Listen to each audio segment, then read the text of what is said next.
masasabi natin na nagiging problema siya kasi um, yung country natin is in a family, ang ano, ang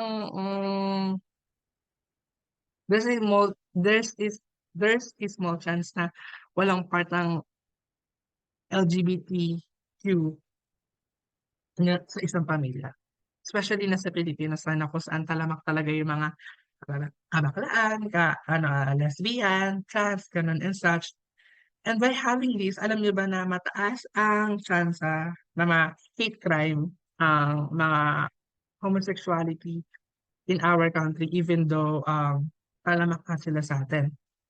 Tapos is karamihan sa mga LGBTQ kids or children is nakakatanggap ng rejection from their family. So paano ngayon nagiging concern ang homosexuality and same-sex marriage sa the Filipino family? Sa isang pamilya, extended man or hindi, may makikita talaga tayong isang part doon ng anak or parents or pinsan gano'n na parte na ang community na 'to. And by having that, once na ma-experience nila yung mga sinabi ko kanina, the discrimination, hate crime, violence, magiging problema siya ng pamilya kasi as a part of family, magiging concern ka once na maranasan niyo yung mga mistreatment na yun from the other people. So kaya siya nagiging family problem ng isang pamilya dito sa Pilipinas. So ang isa pang values is ang pagiging OFW ng magulang mo, ng tatay mo, ng nanay mo or both. Sa research na nabasa ko, karamihan sa mga batang naiwan ng OFW parents, nagkakaroon ng negative consequence pagdating sa emotion nila, sa emotion and mental health nila. Sa to support this claim, nakita na kapag search ako dito sa isang article na karamihan sa batang Pilipino ang iniwan ng magulang nila para makapagtrabaho sa ibang bansa is naapektuhan yung academic performance nila. Sinasabi na mas mababa yung academic performance sa mga batang may OFW na magulang kaysa sa mga batang walang OFW na ano, na magulang. So paano nga ito naging concern ng Filipino family? Sa isang, alam naman natin na very maraming OFW parents dito sa bansa natin dahil nga mahirap yung buhay dito. Ah, walang choice yung ibang magulang kundi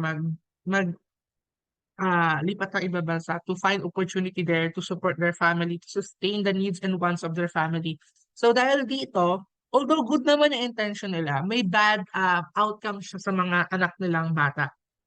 Especially sa mga bata talaga siya nagkakaroon ng negative impact, hindi na dun sa mga matatandang anak na. Kasi most of them are naiintindihan na yung reason kung ba't umalis yung nanay. So dahil dito nagiging concern siya kasi sa isang family, imposible na wala ka ng batang kapatid na batang kapatid or kapatid na pinsan, gano'n. And mataas ang tsansa, especially right now, na tumaas yung lalo nagkikirap yung bansa.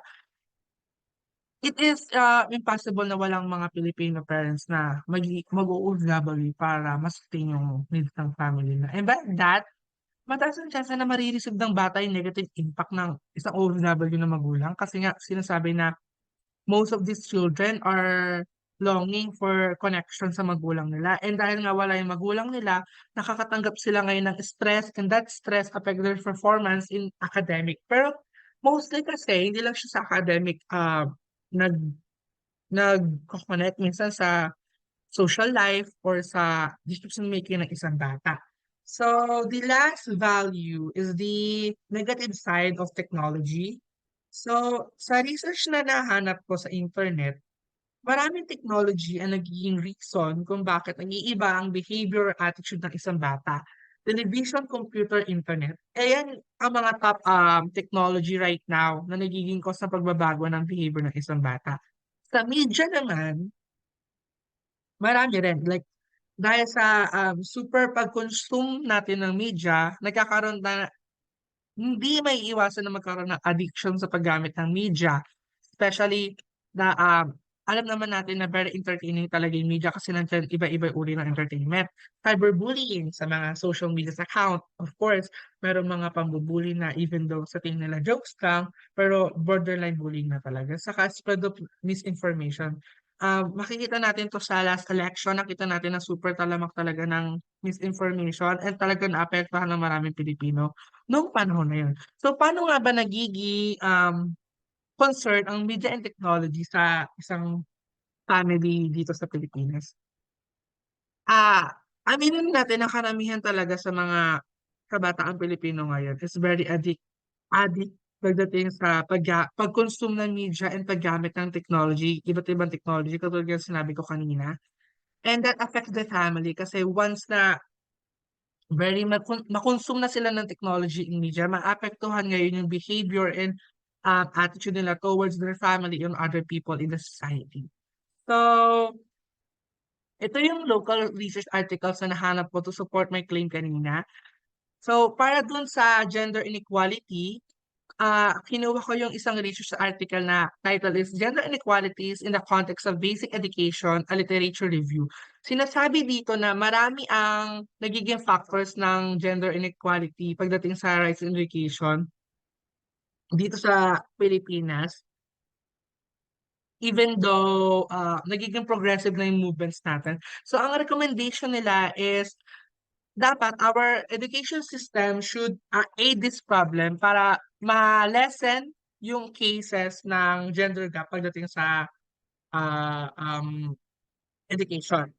So, yung another local research article na nahanap ko is yung about dun sa homosexuality and same-sex marriage. Title, Exploring Challenges and Problems Faced by LGBT Students in the Philippines, a Qualitative Study. Sinasabi, ang findings dito sa research article na to is merong slow progressive movement sa Pilipinas na na maaaring maging reason para ma-lessen yung crime rates or yung hate crime rates pagdating sa mga LGBT students. Kaso, mayroon pa ring lack of support pagdating sa movement na to kasi nga marami pa rin Pilipino blinded by their beliefs kaya naapektuhan yung decision making nila pagdating sa pag-support sa movement na to. So, ang recommendation naman nila dito is ah sinasabi nila na mag-form pa ng more LGBTQ organization in the Philippines para makapag-spread ng right message or right information sa community na to.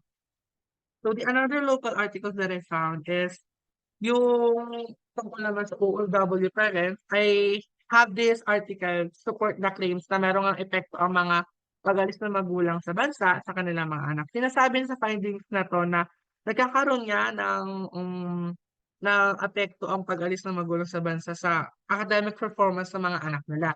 So ang recommendation naman